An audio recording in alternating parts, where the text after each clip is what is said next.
সিরিয়ার কেনানের মধ্যে দুর্ভিক্ষ দেখা দিল। চতুর্দিকে খাবারের অভাব, পানির সংকট।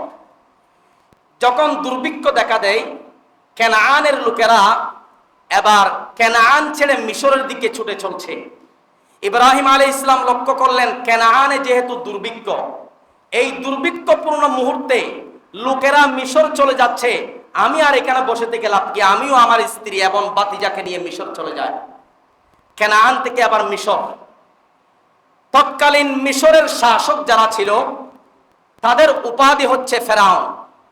তাদের উপাধি কি? ফেরাউন হচ্ছে মিশরের শাসকদের উপাধি। এখন তো আমরা সবাই জানি মুসা আলাইহিস সালামের সাথে যে ফেরাউন ছিল শুধু তিনি ফেরাউন, তার নাম ফেরাউন। আসলে কিন্তু এটা নয়, এটা ভুল। তৎকালীন মিশর যারা শাসন করত তাদের ডাক নাম ছিল, তাদেরকে বলা হতো ফেরাউন। যেমন আমাদের বাংলাদেশের সরকার প্রধান যিনি থাকেন তার উপাধি কি বলেন না? এটাও জানেন না? প্রধানমন্ত্রী। বাংলাদেশের সরকার প্রধানকে বলা হয় প্রধানমন্ত্রী। সেটা শেখ হাসিনা হোক, তিনি নেমে গেলে বিএনপি আসলে খালেদা, তাকে বলবে প্রধানমন্ত্রী। এভাবে করে সরকার প্রধানকে প্রধানমন্ত্রী হিসাবে উপাধি ডাকা হয়। একইভাবে তৎকালীন মিশর যারা শাসন করত তাদেরকে ডাকা হতো ফেরাউন। কি বলা হতো? ফেরাউন। সম্মানিত উপস্থিতি, শাসকদের ডাকনাম ছিল ফেরাউন। সবাই মনোযোগ দিয়ে শুনেন, খুব মজার একটি বিষয়। সেই সময় মিশরের ফেরাউন যিনি ছিল তথা শাসক যিনি ছিল, তার দুইটা বদঅভ্যাস ছিল বেশি। একটা হচ্ছে সে বেশি বেশি মদ পান করত, আরেকটা হচ্ছে সে নারী লোভী ছিল। কি ছিল? তার লোকজনকে মিশরের আশেপাশে বিভিন্ন রাস্তায় অলিতে গলিতে লোকজন দাঁড় করিয়ে দিয়েছে যে সুন্দরী মেয়ে পেলে আমার কাছে নিয়ে আসবা। একটা নিয়ম করে দিয়েছিলেন, একটা আইন ছিল, যেই মহিলাকে অ্যাটাক করবে ওই মহিলার সাথে থাকা পুরুষ সাথী কিংবা সঙ্গী যদি ওই মহিলার ভাই কিংবা বাপ হয় তাহলে তাকে ছেড়ে দেওয়া হতো। আর যদি পুরুষের সঙ্গে থাকা মহিলার সঙ্গে থাকা পুরুষ সাথী বা যদি আপনার ভাই কিংবা পিতা ছাড়া অন্য কেউ হয়, স্বামী হয়, তাহলে তাকে হত্যা করা হতো এবং মহিলাটাকে ফেরাউনের কাছে নিয়ে যাওয়া হতো। এই আইনটা কিন্তু ইব্রাহিম আলাইহিস সালাম আগ থেকেই জানতেন। মিশরে চলে গেলেন। মিশরে যাওয়ার পর এবার ইব্রাহিম আলাইহিস সালাম তার স্ত্রী সহ ফেরাউনের লোকজন দেখে ফেলল। ফেরাউনের লোকজন ইব্রাহিম আলাইহিস সালামের দিকে আসতেছে। ইব্রাহিম আলাইহিস সালামের স্ত্রী সারা ছিল অত্যন্ত সুন্দরী একজন মহিলা। তার কাছে আসার আগেই ইব্রাহিম আলাইহিস সালাম যেহেতু আগ থেকেই নিয়মটা জানতেন, ওই নিয়মটাই বলবেন। আসার পরে বলছেন, মান আনতা, তোমার সঙ্গে যেই মহিলাটা আছে এই মহিলাটা তোমার কি হয়? ইব্রাহিম আলাইহিস সালাম বললেন, এই মহিলাটা আমার বোন হয়, অর্থাৎ আমি তার ভাই হই। তার কি হই? আসলে কি ভাই? আসলে তো স্বামী। আসলে কি স্বামী। সালাতু ওয়াসসালামু আলা মান লা নাবিয়্যা বা'দাহু ওয়া আলা আলিহি ওয়া সাহবিহি আজমাইন। أما بعد فأعوذ بالله من الشيطان الرجيم. بسم الله الرحمن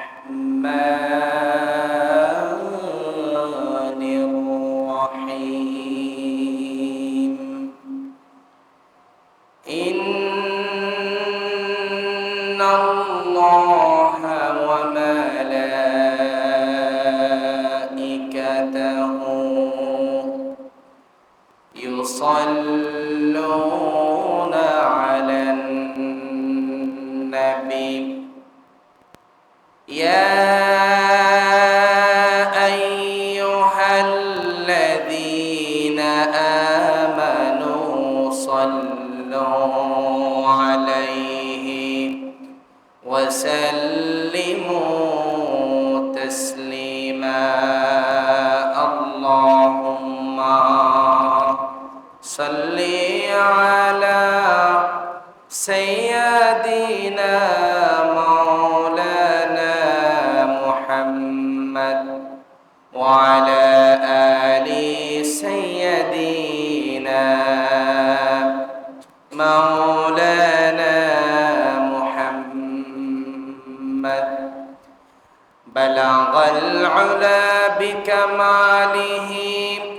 كشف الدجى بجماله حسنت جميع خصاله صلوا عليه وآله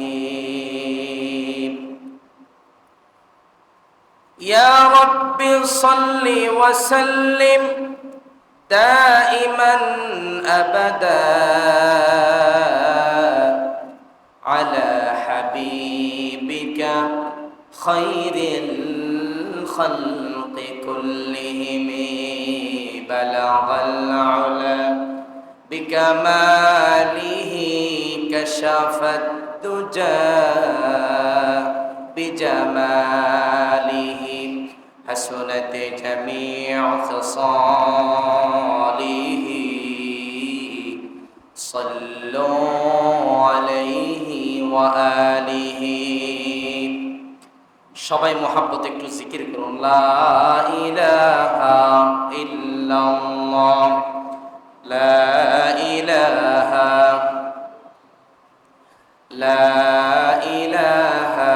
ইল্লাল্লাহ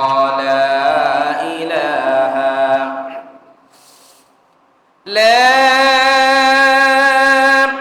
إله إلا الله محمد رسول الله صلى الله عليه وسلم ঐতিহ্যবাহী লোহাগড়া থানার অন্তর্গত পদুয়া তাওয়ারিহাট বাজার কেন্দ্রীয় শাহী জামে মসজিদে আগত সম্মানিত প্রাণপ্রিয় মুসল্লিয়ানে কেরাম, বিশেষ করে আমার পিতৃতুল্য সম্মানিত বাবারা, যুবক ভাইয়েরা, ছোট্ট সোনামণিরা যারা আজকের এই পবিত্র জুমা মুবারকে এসেছেন, সকলের প্রতি আমার অন্তরস্থল থেকে আন্তরিক মুবারকবাদ জানাই। মহান আল্লাহ রাব্বুল আলামিনের শাহী দরবারে লাখ কোটি শুকরিয়া আদায় করছি যে আল্লাহ তাআলা আমাদেরকে সাইয়্যিদুল আইয়াম, সপ্তাহের শ্রেষ্ঠ দিন ইয়াউমুল জুমআহ তথা জুমার দিনে সবার আগে মসজিদে এসে আলোচনায় শামিল হওয়ার তৌফিক দান করেছেন। এই জন্য আমরা অন্তরের স্থল থেকে আল্লাহ পাকের শেখানো ভাষায় মস্তক অবনত চিত্তে শুকরগুজার হচ্ছি। সবাই উচ্চ আওয়াজে পড়ি আলহামদুলিল্লাহ। দরুদ এবং সালাম পেশ করছি আমাদের সকলের প্রাণ প্রিয় নবী, সর্বকালের সর্বযুগের সর্বশ্রেষ্ঠ মহামানব, সাইয়্যিদুল মুরসালিন, ইমামুল মুরসালিন, খাতামুন নবিয়্যিন, জিগর গোশায়া আমেনা জনাব মুহাম্মদুর রাসূলুল্লাহ সাল্লাল্লাহু আলাইহি ওয়াসাল্লামের উপর। সম্মানিত হাজিরিন, সম্মানিত উপস্থিতি, ভূমিকায় কোনো কথা না বলে আমরা মূল আলোচনায় প্রবেশ করব। গত জুমায় আমি আপনাদের সামনে আল্লাহর নবী সাইয়্যিদুনা ইব্রাহিম আলাইহিস সালামের জীবন কাহিনী সম্পর্কে আলোচনা করছিলাম। গত জুমায় ইব্রাহিম আলাইহিস সালামের জীবন কাহিনী সম্পর্কে আলোচনা করতে গিয়ে যেখানে কথা শেষ হয়েছিল সেখান থেকেই বাকি কথাটুকু আমরা আজকের জুমায় তুলে ধরব ইনশাআল্লাহ।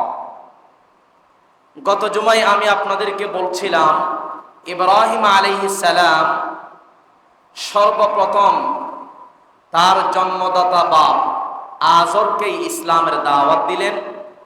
তিনি দাওয়াত কবুল করলেন না।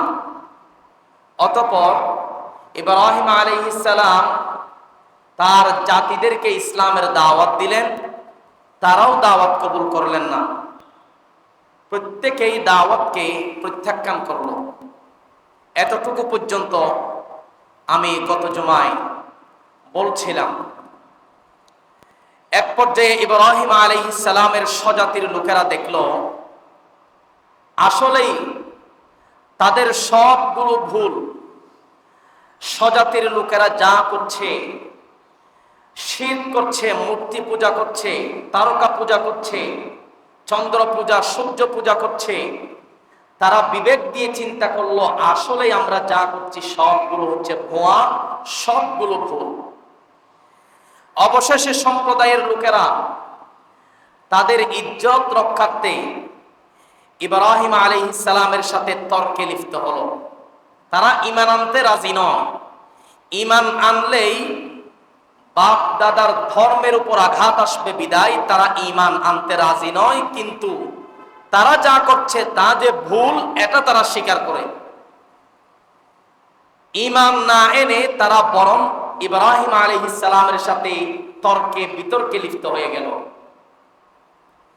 ইব্রাহিম আলাইহিস সালামের সাথে কিভাবে তর্কে লিপ্ত হলো সেই কথা আল্লাহ তাআলা কোরআনে তুলে ধরেছেন।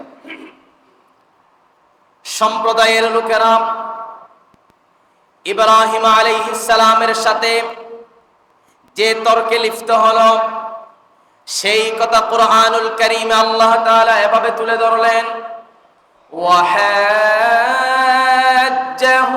কওমুহু ক্বালা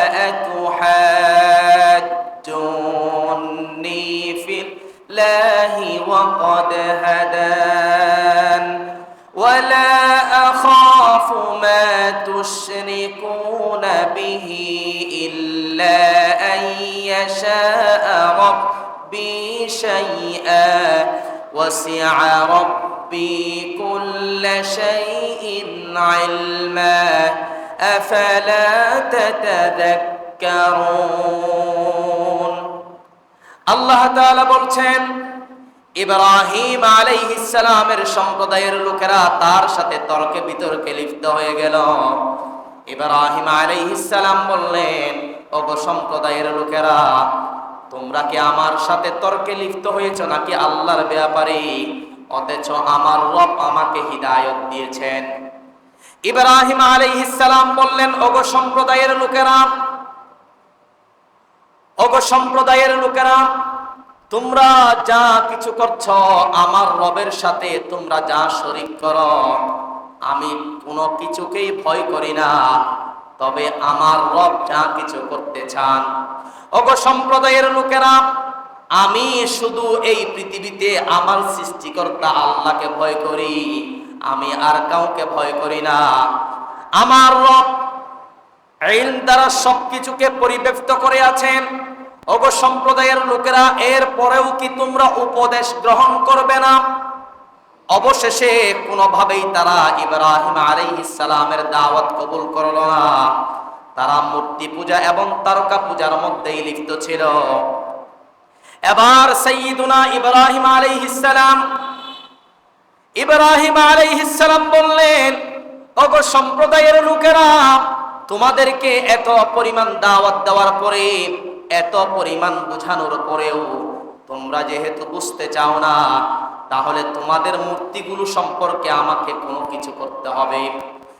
সেই কথা রব্বুল আলামিন কুরআনুল কারীমে তুলে ধরেছেন, ওয়াতাল্লাহি লাআকিদান্না আসনামাকুম বা'দা আন তুওয়াল্লু মুদবিরিন। ইব্রাহিম আলাইহিস সালাম বললেন, আল্লাহর কসম, ওগো সম্প্রদায়ের লোকেরা, তোমরা চলে যাওয়ার পরে আমি তোমাদের মূর্তিগুলোর ব্যাপারে অবশ্যই কৌশল অবলম্বন করব। ইব্রাহিম আলাইহিস সালাম বললেন, তোমরা চলে যাওয়ার পরে তোমাদের মূর্তিগুলো সম্পর্কে আমি কৌশল অবলম্বন করব। সবাই মনোযোগ দিয়ে শুনেন, গুরুত্বপূর্ণ পয়েন্ট, মনোযোগ দিবেন। ইব্রাহিম আলাইহিস সালামের সম্প্রদায়ের বড় একটি উৎসব হতো, বাৎসরিক একটি বিশাল উৎসব হতো, মেলা হতো। সেই উৎসবের দিন চলে আসলো। আসার পরে মেলা আয়োজন করলো, উৎসব আয়োজন করলো খোলা ময়দানে, বিশাল মেলা, বিশাল উৎসব। ইব্রাহিম আলাইহিস সালামের কাছে গেল। সম্প্রদায়ের লোকেরা বলে, ওগো ইব্রাহিম, কি ব্যাপার, তুমি কি আমাদের সঙ্গে মেলায় যাবে না? মেলায় যাওয়ার জন্য ইনভাইট করলেন, দাওয়াত দিলেন। ইব্রাহিম আলাইহিস সালামকে বললেন, ইন্নী সাকিম, আমি অসুস্থ, অসুস্থতার কারণে তোমাদের উৎসবে আমি যেতে পারবো না। ইব্রাহিম আলাইহিস সালাম অসুস্থতার কারণে মেলায় যেতে পারছে না। এবার সম্প্রদায়ের লোকেরা সবাই মেলায় চলে গেল। এদিকে সমাজে আর কেউ নেই, শুধু ইব্রাহিম ছাড়া আর কি কেউ আছে? সবাই তো মেলায়, সমাজে আর কেউ নাই, শুধু ইব্রাহিম আছেন। ইব্রাহিম আলাইহিস সালাম এই সুযোগকে কাজে লাগালেন। ইব্রাহিম আলাইহিস সালাম বললেন, এই সুযোগে আমাকে কোনো একটা কিছু করতে হবে। এবার এই সুযোগকে কাজে লাগিয়ে কাঁধে একটা বিশাল কুড়াল নিয়ে মূর্তির ঘরে প্রবেশ করলেন। মূর্তির ঘরে প্রবেশ করে দেখলেন মাশাআল্লাহ অসংখ্য মূর্তি বসানো আছে, ছোট বড় মাঝারি সাইজের। ইব্রাহিম আলাইহিস সালাম মূর্তিগুলোর সঙ্গে কি আচরণ করলেন সেই কথা আল্লাহ তাআলা কোরআনে তুলে ধরেছেন। মূর্তির ঘরে প্রবেশ করে ইব্রাহিম আলাইহিস সালাম কি করলেন? কোরআনুল কারীমের 37 নম্বর সূরা, সূরা সাফফাতের 91 নম্বর আয়াত থেকে আল্লাহ পাক বলেন, ফারাগা ইলা আলিহাতিহিম ফাকালা আলা তাকুলুন। ইব্রাহিম আলাইহিস সালাম মূর্তির ঘরে প্রবেশ করে দেখলেন মূর্তির সামনে খাবার পড়ে আছে, বিভিন্ন ফল ফ্রুট পড়ে আছে। ইব্রাহিম বললেন, ফাকালা আলা তাকুলুন, ওগো মূর্তিগুলো তোমরা এই খাবারগুলো খাও না কেন? আলা তাকুলুন, কেন এই খাবার খাও না? মালাকুম লা তানতিকুন, ইব্রাহিম বললেন তোমরা আমার সঙ্গে কেন কথা বলো না? ফারাগা আলাইহিম দরবাম বিল ইয়ামিন, এক পর্যায়ে ইব্রাহিম আলাইহিস সালামের কথার যখন মূর্তিগুলো জবাব দেয় না, ইব্রাহিমের মাথাটা গরম হয়ে যায়। কাঁধ থেকে কুড়ালটা নিয়ে আবার ডান হাত দ্বারা ইব্রাহিম আলাইহিস সালাম ওই মূর্তিগুলো ভাঙা শুরু করলেন। কোরআনুল কারীমের 21 নম্বর সূরা, সূরাতুল আম্বিয়া এর 98 নম্বর আয়াত থেকে 58 নম্বর আয়াত থেকে বাকি কথা আল্লাহ পাকে ভাবে তুলে ধরলেন। ফাজআলাহুম জুযাদান ইল্লা কাবীরান লাহুম লাআল্লাহুম ইলাইহি ইয়ারজিউন।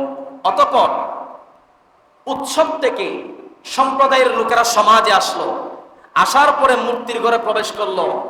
তারা হতভম্ব হয়ে গেল অবস্থা দেখে যে শুধুমাত্র ইল্লা কাবীরান লাআল্লাহুম, তাদের বড় মূর্তিটি ব্যতীত বাকি সব মূর্তি ভেঙে চুরে চুরমার। এখন তারা অবাক হয়ে গেল যে এই কাজ করলো কে? এবার তারা বলতে লাগলো, ক্বালু মান ফাআলা হাযা বিআলিহাতিনা ইন্নাহু লামিনাদ যালিমিন। সম্প্রদায়ের লোকেরা বলল, আমাদের রবের সাথে, আমাদের এই খোদাগুলোর সাথে এই কাজটাকে করলো, যে এই কাজটা করলো নিঃসন্দেহে সে জালেমদের অন্তর্ভুক্ত।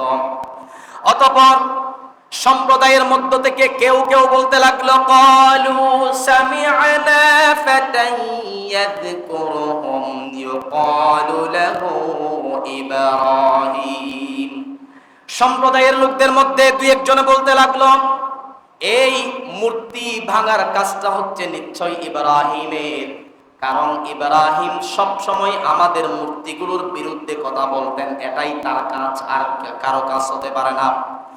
ক্বালু ফাআতু বিহি আলা আ'য়ুনিন নাসি লাআল্লাহুম ইয়াশহাদুন। অতঃপর বলা হলো, তোমরা ইব্রাহিমকে ডেকে মানুষের সামনে উপস্থিত করো, তার থেকে জিজ্ঞাসা করা হবে। তাকে ডেকে আনা হলো। ইব্রাহিম আলাইহিস সালামকে ডেকে আনার পর কি বললেন? ক্বালু আ'আনতা ফাআলতা হাযা বিআলিহাতিনা ইয়া ইব্রাহিম। প্রশ্ন করা হলো, ওগো ইব্রাহিম, আমাদের ইলাহগুলো, আমাদের মূর্তিগুলো কে ভেঙেছে? এই কাজটা কে করেছে? ইব্রাহিম আলাইহিস সালাম বললেন, ক্বালা বাল ফাআলাহু কাবীরুহুম হাযা ফাসআলুহুম ইন কানু ইয়ানতিকুন। ইব্রাহিম আলাইহিস সালাম বললেন, আমাকে কেন জিজ্ঞেস করছো? তোমাদের বড় মূর্তিটা তো এখানে আছে, বড় মূর্তিটাকে প্রশ্ন করো, বাকি ছোট খোদাগুলো, মূর্তিগুলো কে ভেঙেছে সে যদি কথা বলতে পারে। তখন সম্প্রদায়ের লোকেরা বলল, ফারাজাউ ইলা আনফুসিহিম ফাকালু ইন্নাকুম আনতুমুয যালিমুন। ইব্রাহিম আলাইহিস সালামের কথার জবাব দিতে পারে নাই।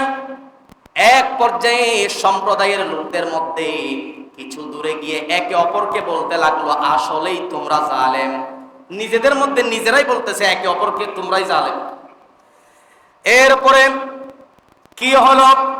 আল্লাহ তাআলা বলছেন, সুম্মা নুকিসু আলা রুউসিহিম লাকাদ আলিমতা মা হাউলাই ইয়ানতিকুন। অতঃপর সম্প্রদায়ের লোকেরা কিছু করতে না পেরে ইব্রাহিম আলাইহিস সালামের সামনে আবার নিজের মাথাটাকে ঝুঁকিয়ে দিয়েছে। মাথাটাকে নত করে দিয়ে সম্প্রদায়ের লোকেরা ডাক দিয়ে বলে, ওগো ইব্রাহিম, তুমি তো জানো আমাদের মূর্তিগুলো কথা বলতে জানে না। খানাকা তুমি খামাখা অনর্থক তুমি এই প্রশ্ন আমাদেরকে কেন করো? তুমি তো নিজেই জানো আমাদের মূর্তি কথা বলে না, খাবার খেতে পারে না, উপকার করতে পারে না, ক্ষতিও করতে পারে না। এই সুযোগে ইব্রাহিম আলাইহিস সালাম আবার প্রশ্ন ছুটে দিলেন, ক্বালা আফাতা'বুদুনা মিন দুনিল্লাহ মা লা ইয়ানফা'ুকুম শাইআন ওয়া লা ইয়াদুররুকুম উফিল লাকুম ওয়া লিমা তা'বুদুনা মিন দুনিল্লাহি আফালা তা'কিলুন। ইব্রাহিম আলাইহিস সালাম বললেন, কেন তোমরা আল্লাহ ছাড়া অন্য কিছুর উপাসনা করো, ইবাদত করো, যেই মূর্তির তোমাদের কোনো ক্ষতিও করতে পারে না, উপকারও করতে পারে না? ইব্রাহিম আলাইহিস সালাম তাদের ব্যাপারে বলেন, ওগো সম্প্রদায়ের লোকেরা, তোমাদের জন্য আমি ইব্রাহিমের আফসোস হচ্ছে, তোমরা কেন আল্লাহ ছাড়া অন্য কারো ইবাদত করো, তোমরা কেন বুঝো না? এত পরিমাণ বাস্তবতার আলোকে বুঝিয়ে দেওয়ার পরেও তোমরা কেন বুঝো না? অনেক বুঝালেন, এরপরেও তারা ঈমান আনতে চায় না, তারা শয়তানদের দলে থাকতে চায়। ইব্রাহিম আলাইহিস সালাম এত পরিমাণ বলার পরেও সম্প্রদায়ের লোকেরা ঈমান আনতে রাজি নয়। সম্প্রদায়ের লোকেরা এমনকি এক পর্যায়ে ইব্রাহিম আলাইহিস সালামের উপর ক্ষিপ্ত হয়ে গেল, প্রতিশোধ নিতে চাইল। প্রতিশোধটা আরো যেন মজবুত হয়, এই জন্য সম্প্রদায়ের লোকেরা চলে গেল নমরুদের কাছে। কার কাছে? নমরুদের কাছে। ইব্রাহিম আলাইহিস সালাম সম্পর্কে বিচার পেশ করলো, ওগো জাহাপনা, ইব্রাহিম আমাদের মূর্তিগুলো ভেঙেছে, আপনি বিচার করুন। এখন নমরুদ ইব্রাহিমের কথা শুনে খুশি না বেজার? রাগ আরো বেড়ে গেল। কারণ ইঁদুর বিড়াল দেখলে কি খুশি হয় নাকি বেজার হয়? ইঁদুরে বিড়াল দেখলে কি অপেক্ষায় থাকে যে বিড়াল মামার সাথে একটু সাক্ষাৎ করব? কি বলেন? তদ্রুপ ভাবে নমরুদ ইব্রাহিম আলাইহিস সালামকে দেখে ভিতরে ভিতরে তার একটা ভয় ভীতি কাজ করছে। নমরুদ ডাক দিয়ে বলে, কিরে ইব্রাহিম, তুমি আমার নির্বাচনী এলাকায় আবার কোন রবের দাওয়াত দাও? আমি তো সবচেয়ে বড় রব। নাউজুবিল্লাহ পড়েন। এভাবে করে ইব্রাহিম আলাইহিস সালামের সাথে নমরুদের বিতর্ক হলো। কিভাবে বিতর্ক হলো সেই কথা কুরআনুল কারীমের 2 নম্বর সূরা সূরাতুল বাকারার 258 নম্বর আয়াতে আল্লাহ তাআলা নমরুদ এবং ইব্রাহিমের সেই বিতর্কের কথা তুলে ধরলেন। আল্লাহ রাব্বুল আলামিন বললেন, আলাম তারা ইলাল্লাযী হাজ্জা ইব্রাহিম ফি রাব্বিহি আন আতাহুল্লাহুল মুলক ইয ক্বালা ইব্রাহিম রাব্বিয়াল্লাযী ইউহয়ী ওয়া ইউমীত। আল্লাহ রাব্বুল আলামিন বললেন, ওগো আমার নবীজি, আপনি কি দেখেন নাই, আপনি কি চিন্তা ভাবনা করেন দেখেন নাই, নমরুদের ব্যাপারে, যেই নমরুদকে আমি ক্ষমতা দান করেছিলাম, যখন আমার পয়গম্বর ইব্রাহিম নমরুদকে বলেছিল, আমার পয়গম্বর ইব্রাহিম বলেছিল, ওগো নমরুদ, আমি ওই রবের গোলামি করি যেই রব জীবন দিতে পারেন, যেই রব মৃত্যু দান করতে পারেন। এই কথা বলার পরে নমরুদ বলল, আনা উহয়ী ওয়া উমীত। ওগো ইব্রাহিম, আমিও তো জীবন দিতে পারি, মৃত্যু দিতে পারি। কে বলছেন? ইব্রাহিমকে যখন বলছেন নমরুদ, আমি সবচেয়ে বড় রব, আমার চেয়ে বড় রব আর কেউ নাই, তখন ইব্রাহিম বললেন, আমি তো ওই রবের কথা বলি যেই রব জীবন দিতে পারে, মৃত্যু দিতে পারে। নমরুদ বললেন, আমিও জীবন দিতে পারে, মৃত্যু দিতে পারি। কেমনে? জেলখানা থেকে দুইজন কয়েদি আনলো, একজনকে ছেড়ে দিল, আরেকজনকে হত্যা করলো। বলছে, ওগো ইব্রাহিম দেখো, আমি একজনকে জীবিত করলাম, আরেকজনকে মারলাম। ইব্রাহিম আলাইহিস সালাম বলেন, আচ্ছা এটা মনে হয় কোন রকম বুঝলাম। আচ্ছা তাহলে আমি তো ওই রবের গোলামি করি যেই রব পূর্ব দিক দিয়ে সূর্যকে উঠায়। আচ্ছা দেখি, তুমি যদি রব হয়ে থাকো, তুমি এই সূর্যটাকে পশ্চিম দিকে এখন ডুবাও, এই মুহূর্তে ডুবাও। এবার সে ফাতি বিহা ফাবুহিতাল্লাযী কাফার, সে অস্বীকার করলো। সে তখন মাথাটাকে ঝুঁকিয়ে দিল, সে লজ্জায় মাথাকে নিম্নগামী করলো, আর কিছু বলতে পারছে না। ওয়াল্লাহু লা ইয়াহদিল কওমাজ যালিমিন, নিশ্চয়ই সে জালেমদের অন্তর্ভুক্ত। ইব্রাহিম আলাইহিস সালামের সাথে নমরুদ কোনো কিছু করতে না পেরে এবার ক্ষিপ্ত হয়ে নমরুদের গোষ্ঠী বলে, ক্বালু হাররিকুহু ওয়ানসুরু আলিহাতাকুম ইন কুনতুম ফাইলিন। নমরুদ তার জাতিকে বলল, ওগো সম্প্রদায়ের লোকেরা, তোমরা ইব্রাহিমকে আগুনে পুড়িয়ে দাও। যদি তোমাদের দেবদেবীদেরকে সাহায্য করতে চাও, তোমরা কিছু করতে চাও, ইব্রাহিমকে আগুনে পুড়িয়ে দাও, এই ছাড়া আর কোনো উপায় নাই। ইব্রাহিম আলাইহিস সালাম যখন শুনতে পেলেন তাকে আগুনে নিক্ষেপ করা হবে, তখন সাইয়্যিদুনা ইব্রাহিম আলাইহিস সালাম সঙ্গে সঙ্গে আল্লাহর কাছে একটা দোয়া পড়লেন, সকলের পরিচিত দোয়া, সবাই আমার সাথে পড়ুন, হাসবুনাল্লাহু ওয়া নি'মাল ওয়াকিল, নি'মাল মাওলা ওয়া নি'মান নাসির। এই দোয়াটা ইব্রাহিম আলাইহিস সালাম আল্লাহর কাছে করলেন। ইব্রাহিমকে যখন আগুনে নিক্ষেপ করা হয়, সেই সময় জিবরাইল আলাইহিস সালাম ইব্রাহিমের কাছে এসে ডাক দিয়া বলে, ওগো আল্লাহর পয়গম্বর ইব্রাহিম, আপনাকে তো নমরুদ আগুনে নিক্ষেপ করেছে, এখন আপনি যদি আমাকে বলেন আপনাকে সাহায্য করতে আল্লাহ তাআলা আমি জিবরাইলকে 600টি ডানা দিয়েছেন, আমি চাইলে শুধুমাত্র একটি ডানা দিয়ে নমরুদের এই বিশাল অগ্নিকুণ্ডকে তুলে সাগরে ফেলে দিতে পারি। ইব্রাহিম আলাইহিস সালাম বললেন, ওগো জিবরাইল, তোমাকে কি আল্লাহ তাআলা অনুমতি দিয়েছেন নাকি আমাকে সাহায্য করার?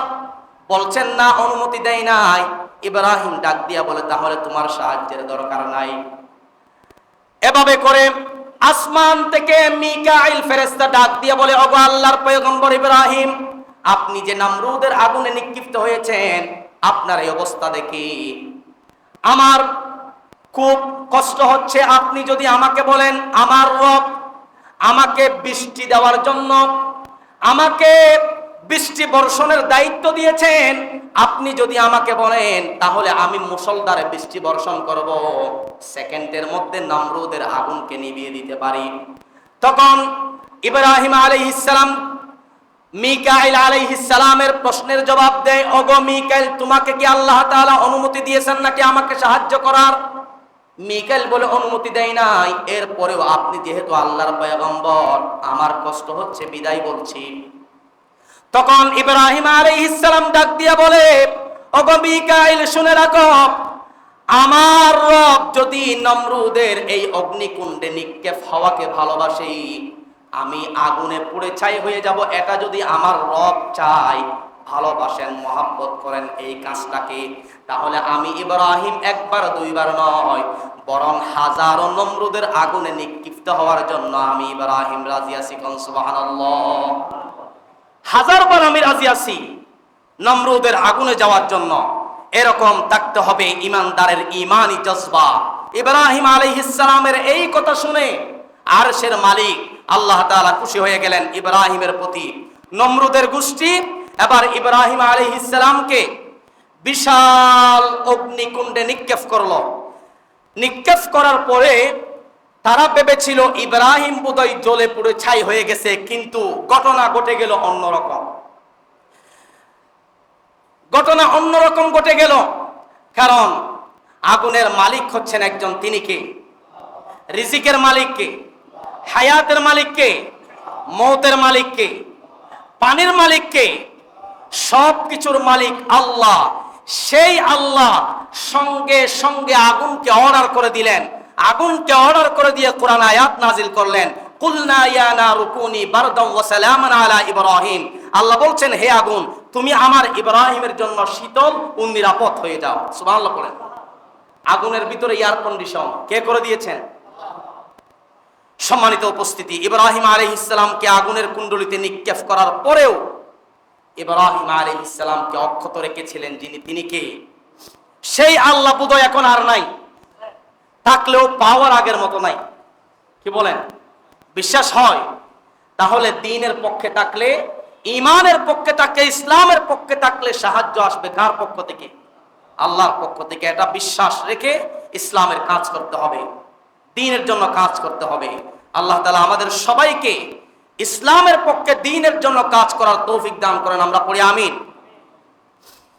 নমরুদের অগ্নিকুণ্ড থেকে আল্লাহ তাআলা ইব্রাহিম আলাইহিস সালামকে হেফাজত করার পর এবার আল্লাহ তাআলা অর্ডার করলেন, ওগো ইব্রাহিম, তুমি তোমার দেশ ছেড়ে তুমি হিজরত করে অন্যত্র চলে যাও। কারণ দীর্ঘদিন ধরে ইব্রাহিম আলাইহিস সালাম জাতির লোকদেরকে দাওয়াত দিলেন, শুধুমাত্র দুইজন লোক ছাড়া আর কেউ ঈমান আনে নাই। দুইজন কারা? একজন হচ্ছে ইব্রাহিমের স্ত্রী সারা, আরেকজন ইব্রাহিমের আপন ভাতিজা লূত আলাইহিস সালাম। এই দুইজন ছাড়া আর কেউ ঈমান আনে নাই। আল্লাহ পাক এই জন্য বলছেন, তুমি তোমার দেশ বাবেল ছেড়ে অন্যত্র চলে যাও।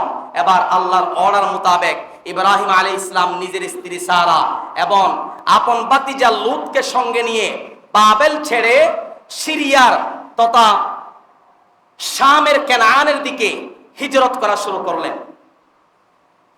সম্মানিত উপস্থিতি, দ্বীন কায়েমের আন্দোলন যারা করে, দ্বীনের দাওয়াত যারা দেয়, দ্বীনের দাওয়াত বা দ্বীন কায়েমের আন্দোলন এবং হিজরত একটি আরেকটির সাথে গভীরভাবে জড়িত সম্পর্ক।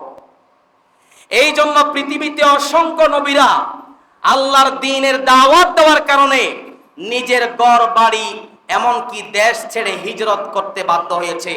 আজও পৃথিবীর বিভিন্ন জনপদে আল্লাহর অসংখ্য দ্বীনের দায়ীরা, তাদের কোনো অপরাধ নাই, তাদের কোনো দোষ নাই, শুধুমাত্র আল্লাহর দ্বীনের দাওয়াত দেওয়ার কারণে তারাও নিজের ভিটা মাটি ঘর বাড়ি ছেড়ে এমনকি দেশ ছেড়ে তারাও হিজরত করতে বাধ্য হচ্ছে। ঠিক কিনা বলেন? আর হিজরত মানি ঘর বাড়ি ছেড়ে দেশ ছেড়ে পালানো নয়। হিজরত মানে হচ্ছে নবীদের দাওয়াতি কর্মপন্থা অনুসরণের পদ্ধতি। সুবহানাল্লাহ পড়েন।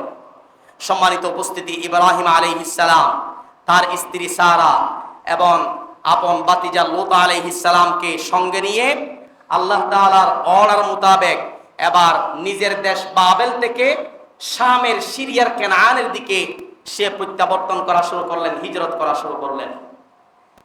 কেনানে যাওয়ার পর কিছুদিন অতিবাহিত করলেন। কিছুদিন সিরিয়ার কেনানের মধ্যে দুর্ভিক্ষ দেখা দিল। চতুর্দিকে খাবারের অভাব, পানির সংকট। যখন দুর্ভিক্ষ দেখা দেয়, কেনানের লোকেরা এবার কেনান ছেড়ে মিশরের দিকে ছুটে চলছে। ইব্রাহিম আলাইহিস সালাম লক্ষ্য করলেন, কেনানে যেহেতু দুর্ভিক্ষ, এই দুর্ভিক্ষপূর্ণ মুহূর্তে লোকেরা মিশর চলে যাচ্ছে, আমি আর এখানে বসে থেকে লাভ কি? আমিও আমার স্ত্রী এবং ভাতিজাকে নিয়ে মিশর চলে যাই। কেনান থেকে আবার মিশর। তৎকালীন মিশরের শাসক যারা ছিল তাদের উপাধি হচ্ছে ফেরাউন। তাদের উপাধি কি? ফেরাউন হচ্ছে মিশরের শাসকদের উপাধি। এখন তো আমরা সবাই জানি মুসা আলাইহিস সালামের সাথে যে ফেরাউন ছিল শুধু তিনি ফেরাউন, তার নাম ফেরাউন। আসলে কিন্তু এটা নয়, এটা ভুল। তৎকালীন মিশর যারা শাসন করত তাদের ডাক নাম ছিল, তাদেরকে বলা হতো ফেরাউন। যেমন আমাদের বাংলাদেশের সরকার প্রধান যিনি থাকেন তার উপাধি কি বলেন না? এটাও জানেন না? প্রধানমন্ত্রী। বাংলাদেশের সরকার প্রধানকে বলা হয় প্রধানমন্ত্রী। সেটা শেখ হাসিনা হোক, তিনি নেমে গেলে বিএনপি আসলে খালেদা, তাকে বলবে প্রধানমন্ত্রী। এভাবে করে সরকার প্রধানকে প্রধানমন্ত্রী হিসাবে উপাধি ডাকা হয়। একইভাবে তৎকালীন মিশর যারা শাসন করত তাদেরকে ডাকা হতো ফেরাউন। কি বলা হতো? ফেরাউন। সম্মানিত উপস্থিতি, শাসকদের ডাকনাম ছিল ফেরাউন। সবাই মনোযোগ দিয়ে শুনেন, খুব মজার একটি বিষয়। সেই সময় মিশরের ফেরাউন যিনি ছিল তথা শাসক যিনি ছিল, তার দুইটা বদঅভ্যাস ছিল বেশি। একটা হচ্ছে সে বেশি বেশি মদ পান করত, আরেকটা হচ্ছে সে নারী লোভী ছিল। কি ছিল? তার লোকজনকে মিশরের আশেপাশে বিভিন্ন রাস্তায় অলিতে গলিতে লোকজন দাঁড় করিয়ে দিয়েছে যে সুন্দরী মেয়ে পেলে আমার কাছে নিয়ে আসবা। একটা নিয়ম করে দিয়েছিলেন, একটা আইন ছিল, যেই মহিলাকে অ্যাটাক করবে ওই মহিলার সাথে থাকা পুরুষ সাথী কিংবা সঙ্গী যদি ওই মহিলার ভাই কিংবা বাপ হয় তাহলে তাকে ছেড়ে দেওয়া হতো। আর যদি পুরুষের সঙ্গে থাকা মহিলার সঙ্গে থাকা পুরুষ সাথী বা যদি আপনার ভাই কিংবা পিতা ছাড়া অন্য কেউ হয়, স্বামী হয়, তাহলে তাকে হত্যা করা হতো এবং মহিলাটাকে ফেরাউনের কাছে নিয়ে যাওয়া হতো। এই আইনটা কিন্তু ইব্রাহিম আলাইহিস সালাম আগ থেকেই জানতেন। মিশরে চলে গেলেন। মিশরে যাওয়ার পর এবার ইব্রাহিম আলাইহিস সালাম তার স্ত্রী সহ ফেরাউনের লোকজন দেখে ফেলল। ফেরাউনের লোকজন ইব্রাহিম আলাইহিস সালামের দিকে আসতেছে। ইব্রাহিম আলাইহিস সালামের স্ত্রী সারা ছিল অত্যন্ত সুন্দরী একজন মহিলা। তার কাছে আসার আগেই ইব্রাহিম আলাইহিস সালাম যেহেতু আগ থেকেই নিয়মটা জানতেন, ওই নিয়মটাই বলবেন। আসার পরে বলছেন, মান আনতা, তোমার সঙ্গে যেই মহিলাটা আছে এই মহিলাটা তোমার কি হয়? ইব্রাহিম আলাইহিস সালাম বললেন, এই মহিলাটা আমার বোন হয়, অর্থাৎ আমি তার ভাই হই। তার কি হই? আসলে কি ভাই? আসলে তো স্বামী। আসলে কি? স্বামী। তখন উত্তর দিলেন, আমি তার ভাই হই। সম্মানিত উপস্থিতি, এই ব্যাপারে বুখারীর বর্ণনা একটি হাদিস এসেছে। রাসূল করিম সাল্লাল্লাহু আলাইহি ওয়াসাল্লাম বলছেন, লাম ইয়াকযিব ইব্রাহিম আলাইহিস সালাম ইল্লা সালাসা কাযাবাত। ইব্রাহিম আলাইহিস সালাম জীবনে 3টি মিথ্যা ছাড়া আর একটিও মিথ্যা বলেন নাই। কয়টি? এবার শুনেন, ভালো করে শুনবেন, না শুনলে আবার পরে পেশ লাগবে। বুখারী শরীফে এসেছে ইব্রাহিম আলাইহিস সালাম জীবনে কয়টা মিথ্যা বলেছেন? 3টা। যেমন 1 নাম্বার, তার সম্প্রদায়ের লোকেরা যখন বলেছিল, ওগো ইব্রাহিম আমরা তো মেলায় যাব, তুমি কি আমাদের সঙ্গে যাবে না? ইব্রাহিম বললেন, ইন্নী সাকিম, আমি অসুস্থ, মেলায় যেতে পারবো না। এটা হচ্ছে 1 নাম্বার। 2 নাম্বার হচ্ছে, যখন লোকেরা প্রশ্ন করলো আমাদের মূর্তিগুলো কে ভেঙেছে, তখন সরাসরি স্বীকার না করে ইব্রাহিম ইসলাম বলেছিলেন, বাল ফাআলাহু কাবীরুহুম হাদা, আমাকে জিজ্ঞেস না করে বড় মূর্তিটাকে জিজ্ঞেস করো। এটা হচ্ছে 2 নাম্বার। 3 নাম্বার, ফেরাউনের লোকেরা যখন ধরলো তোমার সঙ্গে থাকা মহিলাকে, তখন সরাসরি সে আমার স্ত্রী কিংবা আমি তার স্বামী হই, এই কথা না বলে বললেন আমি তার ভাই হই। কি হই? ভাই হই।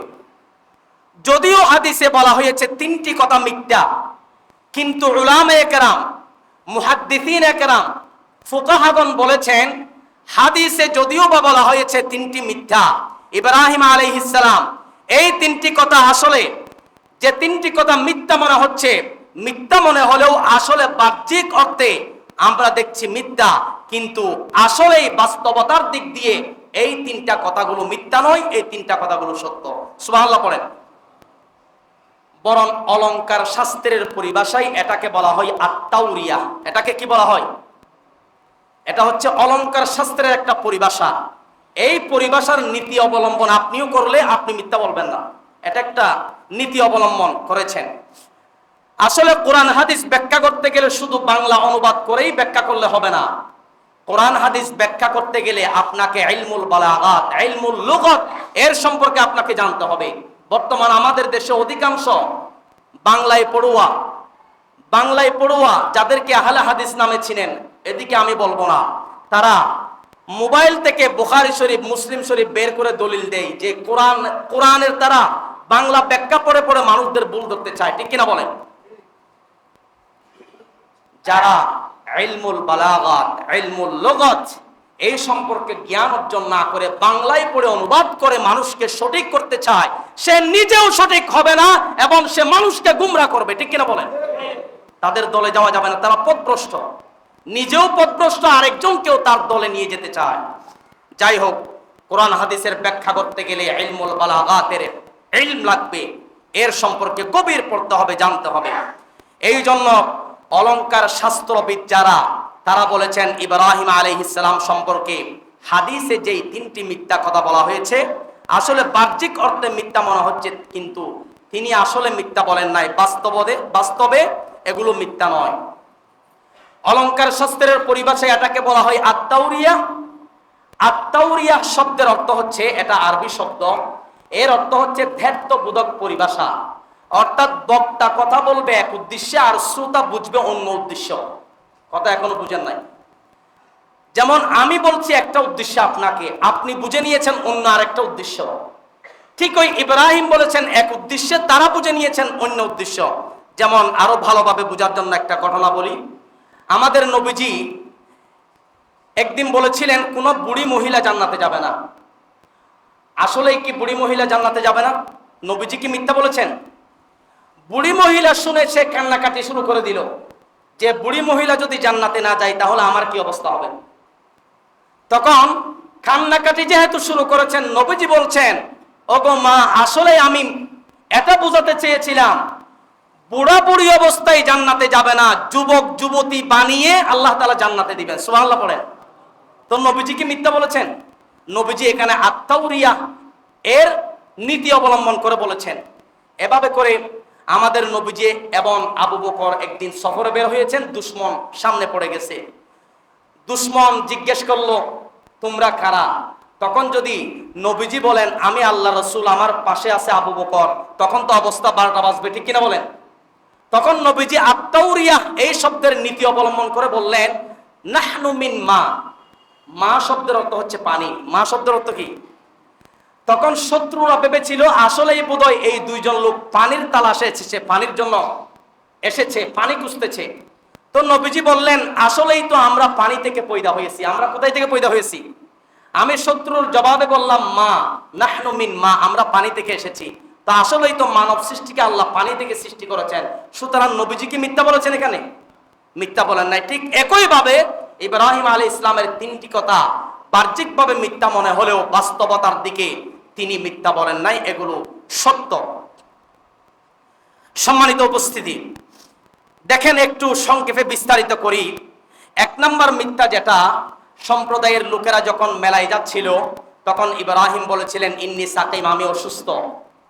এবার আপনারা বলুন, অসুস্থ কি শুধু শারীরিক অসুস্থতাকে বোঝায় না মানসিক অসুস্থতাকে বোঝায়? মুহাদ্দিসিনে কেরাম এখানে বলেছেন ইন্নী সাকিম ইয়ানি সাকিমুম মিন আমালিহিম, সম্প্রদায়ের লোকেরা যে শিরকি কর্মকাণ্ডে জড়িত, মূর্তি পূজা করছে, চন্দ্র পূজা করছে, সূর্য পূজা করছে, তাদের এই শিরকি কর্মকাণ্ড দেখে ইব্রাহিম আলাইহিস সালাম মানসিকভাবে অসুস্থ হয়ে পড়েছিলেন। তিনি মানসিকভাবে বিচলিত হয়ে গিয়েছিলেন, এই জন্য তাদেরকে বলেছিলেন আমি মানসিকভাবে অসুস্থ। এটা মিথ্যা নয়। 2 নাম্বার, যখন জিজ্ঞেস করেছিলাম মূর্তি কে ভেঙেছে, তখন বলেছিলেন তোমাদের বড় মূর্তিটাকে জিজ্ঞেস করো, আমাকে কেন জিজ্ঞেস করছো? এই কথা এই জন্য বলেছেন, ইব্রাহিম আলাইহিস সালাম বুঝাতে চাই তোমরা যে সকল মূর্তির উপাসনা করো এগুলো আসলে ভুয়া। এগুলো কি? এগুলো ভুয়া যদি না হতো তাহলে তোমাদের বড় মূর্তি জবাব দিতে পারতো ছোট মূর্তি কে ভেঙেছে। সুতরাং এটা ভুয়া বোঝানোর জন্য তিনি বলেছেন বড় মূর্তিটাকে জিজ্ঞেস করো।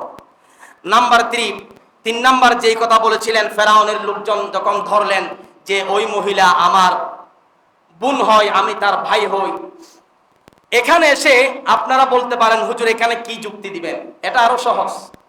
এটা হচ্ছে বাপ এবং ছেলের সম্পর্ক হয় রক্তের কারণে। কি কারণে?